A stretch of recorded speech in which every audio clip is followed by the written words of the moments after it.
Hello, lovely friend. I am Dr. Mary Barson. And I'm Dr. Lucy Burns. We are doctors and weight management and metabolic health experts. and this is the Real Health and Weight Loss Podcast. Good morning, gorgeous ones. How are you this morning? Dr. Lucy here. And it's a fresh, crisp autumn morning, and I am joined by my gorgeous friend, Dr. Mary. Hello, Maz. How are you this morning? I'm really good. I'm feeling good. Yes, it is cold. I'm wearing slippers for the first time in a long time. And I'm feeling good.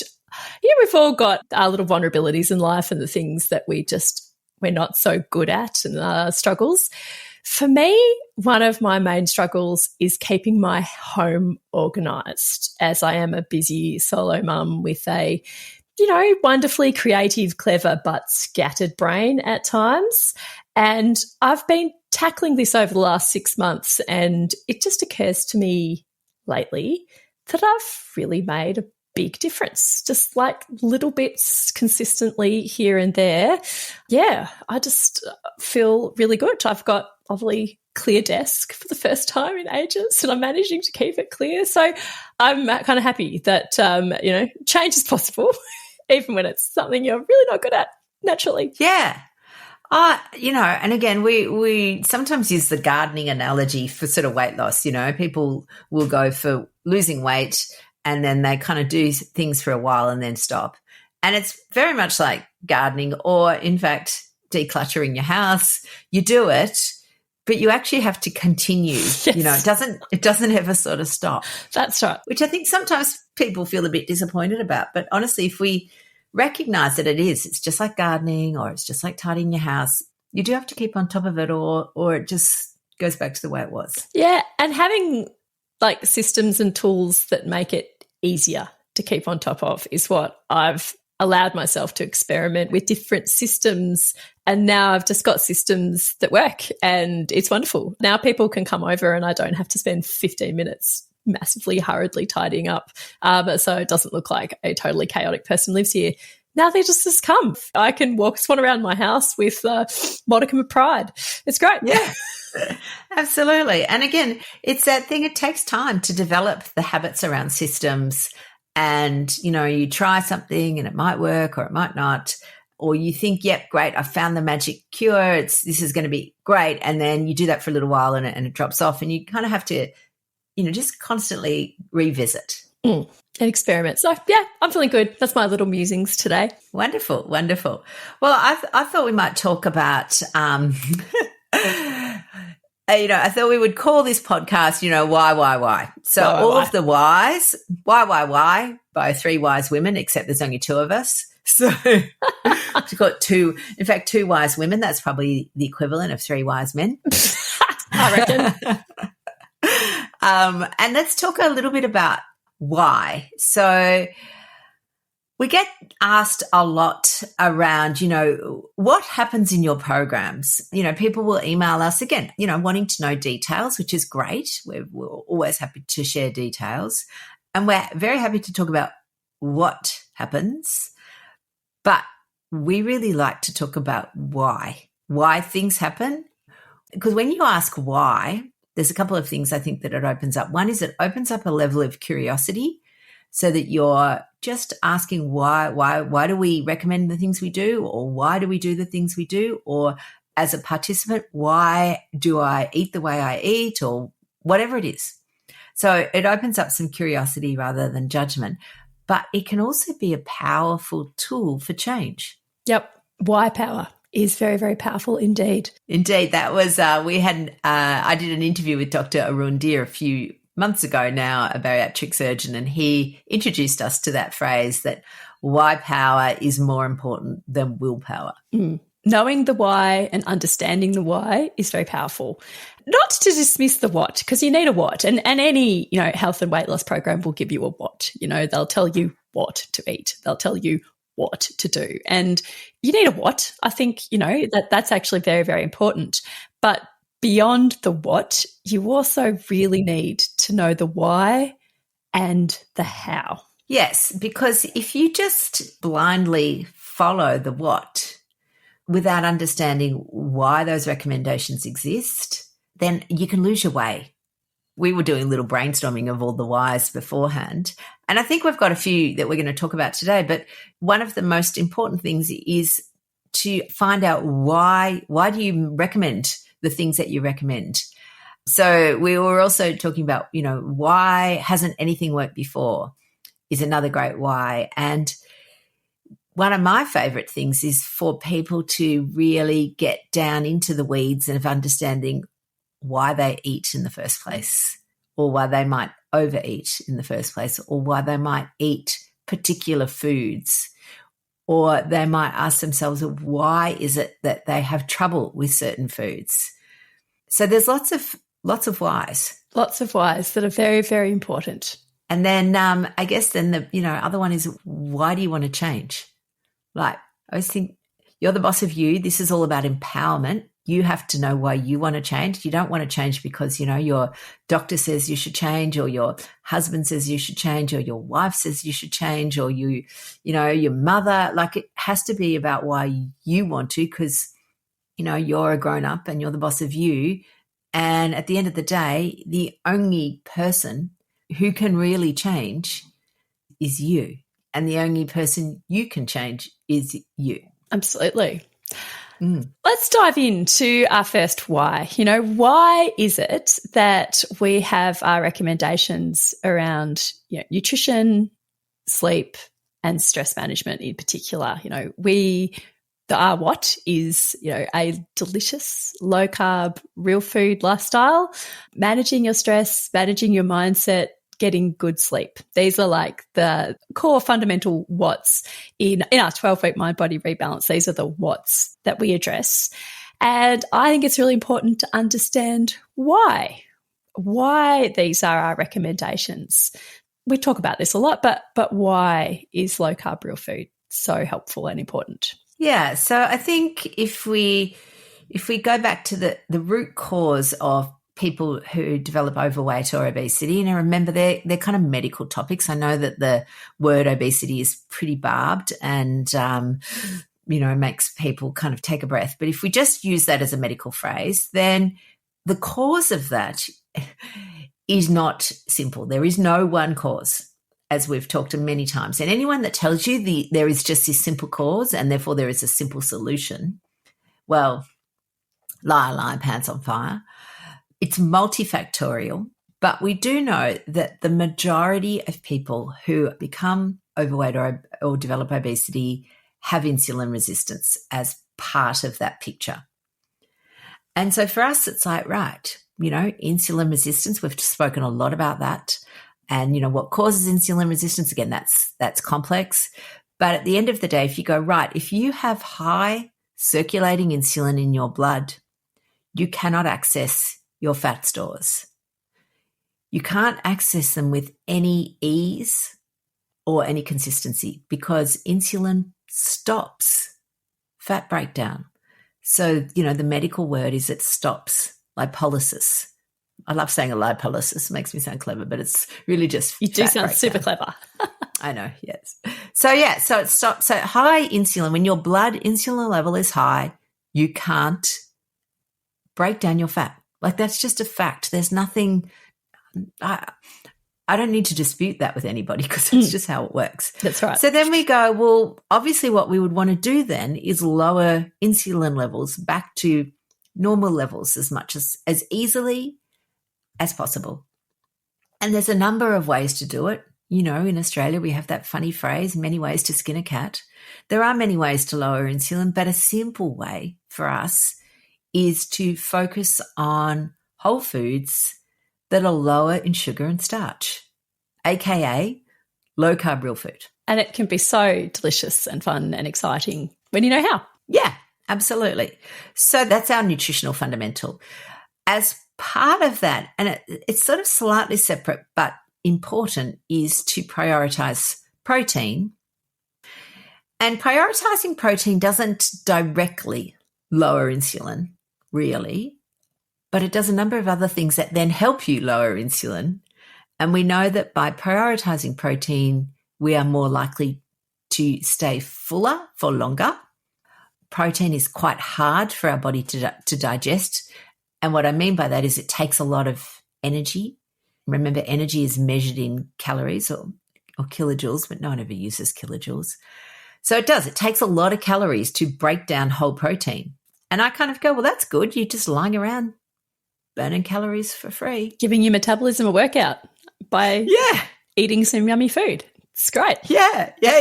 And, it doesn't negate the need to move your body, but it's certainly, a complementary tool for it. And again, whole food protein does this in a way that powdered proteins don't. Yeah, absolutely. Yeah. So again, this is why people go, why don't you recommend protein powders? And it's not that we, think protein powders are terrible and you should never have them. They have a role. But if you're thinking that they're going to help you with weight loss and you've got a normal digestive system, you haven't had any surgery, you haven't had bariatric surgery, you're not taking injectable weight loss medications, you've just got your standard stomach without any medications, then eat your protein. Don't drink it. Yeah. And our other whats, what is the why behind our what of stress management and sleep management? How do they help insulin resistance and help us get back into a beautiful metabolic balance? Yeah, I think that's a great question, Maz. And, you're the queen of meditation. So I think perhaps you could explain the physiology behind how stress causes or contributes, probably. Let's go to contribute since we're talking about being overweight as a multifactorial problem. How does being stressed contribute to weight gain? Yeah, so stress, psychological stress and physical stress can lead to increased cortisol spikes, and the hormone cortisol, although completely essential for life and we need it in just the right amounts, when it's elevated, especially when it's chronically elevated, it increases our fat storage through increases glucose, which increases insulin, which inhibits lipolysis. It causes that increased fat accumulation. It also particularly increases visceral, like that abdominal dangerous fat accumulation, which is not great for our health. It also increases our cravings, increases our hunger hormones, and also disrupts our sleep. And sleep is also extremely important for metabolic health and managing insulin resistance. Good, proper sleep helps balance our metabolic hormones, and disrupted poor sleep really disrupts that whole metabolic process. So sleep is essential for all kinds of hormone regulation, but particularly for cortisol and insulin. And these hormones directly affect our appetite, cravings, and fat storage. So yes, being calmer and learning how to manage the stress in your life not only makes life better and improves your quality of life, it also literally helps you lose weight and get physically healthier. Same with sleep. You can just sleep yourself slimmer, which is a fabulous, wonderful thing. Oh, absolutely. And I mean, there's buckets of evidence around poor sleep contributing to weight gain, and then I guess weight gain contributing to poor sleep with, the development of sleep apnea as well. And so you end up in this vicious cycle. And coming up in a few weeks, actually, we have a sleep physician talking to us about sleep. So that'll be exciting because it's so important. But again, lots of us are not very good at it. And you can get better at it. And same with stress management. These are skills that you can learn and you can obtain. Yes. I remember somebody said to me once, I wish I had a few more hours in the day. And I used to think, God, I wish I had a few more hours in the night. Yeah, I don't need any more time in the day. But we kind of steal from the night to do tasks in the day, and it's unhelpful. So we've got all these really good reasons, these really good whys for our recommendations. It's interesting for particularly women who have done lots of dieting.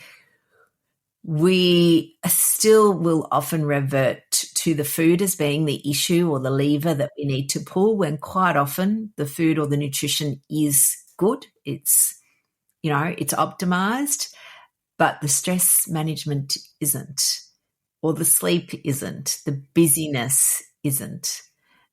And so I think it's really underestimated, those two skill sets. Yes, that's why we spend a lot of time on them in our programs. Yeah, yeah, absolutely.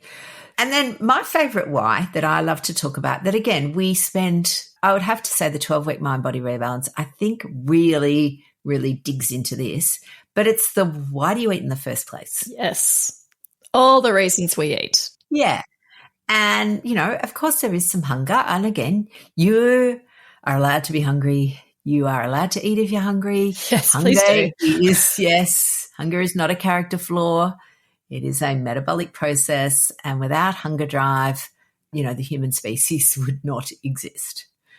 So being hungry is actually normal and healthy. The tricky thing is that we can't always determine the difference between physiological hunger and then, what people might call cravings or food noise, or other people might use food for soothing or entertainment, when you're bored, or all these reasons, like myriads of them. There's lots of reasons why we eat, and it is not just because we are hungry, but understanding why we eat beyond physical hunger is key to being able to make the healthy, mindful choices, and just being able to understand and address the underlying patterns which might be unhelpful, and being able to change them, getting the skills to understand them, know why they're there, and then also give you the how and how to change those underlying unhelpful patterns so that you use food to nourish your body. You enjoy your food. You love your food. Food's incredibly important. It's an important part of life, and it's always going to be.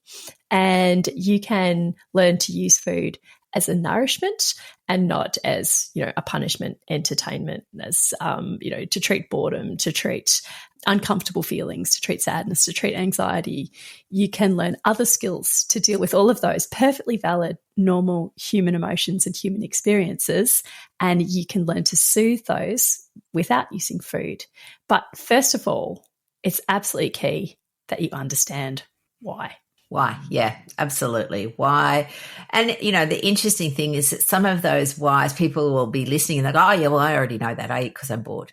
But there are some whys that people, that are subconscious. They're in their subconscious mind. And again, if it's subconscious, you don't think about it. I mean, it's not in your conscious thought. So you don't know about it. You don't think about it. And every now and then what happens, we see it often like a penny drops for people. It's like, oh, I do that. Oh, I hadn't thought about it like that. Oh, I just thought that was how I was, or, whatever it is. And basically we've brought their behavior perhaps from that subconscious mind into the conscious realm. And so then they can make some adjustments if they want to. But the other thing that I think is really, I'm just talking about subconscious, is, again, the power of a tool like hypnosis. That's a very, very useful how hypnosis helps you address and change all of those underlying whys, which can keep you stuck. Yeah.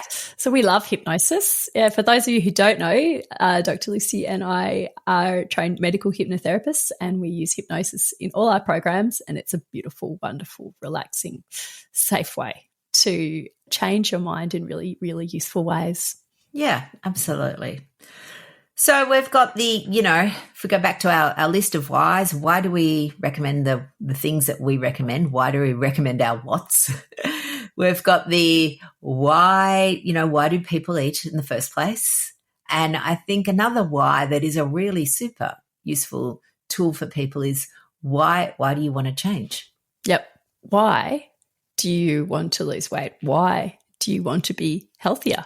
It might seem really like a daft question, but truly being able to understand your deeper, more emotional reasons, connecting with those deeper reasons of why you want to be healthier, why you want more energy, why you want to improve your longevity, to improve your health. Those whys helps keep you focused on the bigger picture. That's very powerful, being able to understand your why. Yeah, absolutely. And I think as people get a little bit older, the reality of chronic disease becomes closer. And, again, when you're young, when you're 20 or 30 young folk, you often think that, health is just something that is just a given. You take it for granted and you feel invincible. And then as we get a bit older, suddenly things, become a bit closer, that the difference between lifespan and health span becomes very clear. And we say this a lot. We can keep you alive for a very long time. Medicine has evolved now that, the average age is vast. People in their 80s are now considered, reasonably young, and some of them are very fit. And I remember when I was a medical student, 80 was considered old. Now 90, if you're in your 90s, we're now saying, oh yeah, elderly 90-year-old. That gives a long time for you to be alive with potentially suboptimal health. Mm. We want everybody to really be able to enjoy the glory years, as we call them, the autumn and the winter of our lives. We don't want people to be burdened with chronic illness and to spend their lives in the doctor's office, or, not being able to do the things they want, not being able to run around after their grandkids, or not being able to travel around the country, not being able to enjoy their gardening and their hobbies and their friends and whatever it is that they want to enjoy. We want people to be able to enjoy those glory years. So that's a pretty good why, but your why has to be extremely personal to you. Yeah, absolutely. Yes. You can't take someone else's why and try and apply it to you unless it truly is applicable, because otherwise it's just superficial. And again, that subconscious mind that is so very powerful will just subvert you in your quest. That's right. Yeah, you can't pretend to care about travel if you don't. You can't pretend to care about your grandkids if you don't. So for example. Yeah. For example, exactly. I've also got another why that I think is useful to understand, and we get this a lot. Why has nothing else worked? Why is it that I've lost the weight only to put it back on again in the past? Mm. And I think for a lot of people, it's because they have really only ever done the what. So, they've followed, I did it. I followed Weight Watchers. This is what you eat. And even the how, they gave me how, this is how you do it. You count points, you track it, you measure it. And I'm diligently writing it all down and doing it all. And it was all fine. And I never really, though, understood why I ate in the first place. So I could do what people wanted to do for short periods of time, and then life would, happen, and I'd just go back to my old tools. So I think for a lot of people, the why it hasn't worked in the first place is because they weren't given the whole kit and caboodle. Quite love that word, caboodle. Caboodle's a great word. So you need the what, you need the how, but you also really need the why. Indeed. So lovely ones, our 12-week mind-body rebalance goes 3 times a year. It is, it's phenomenal. Tooting my own trumpet here. Totally. It's phenomenal. Yeah.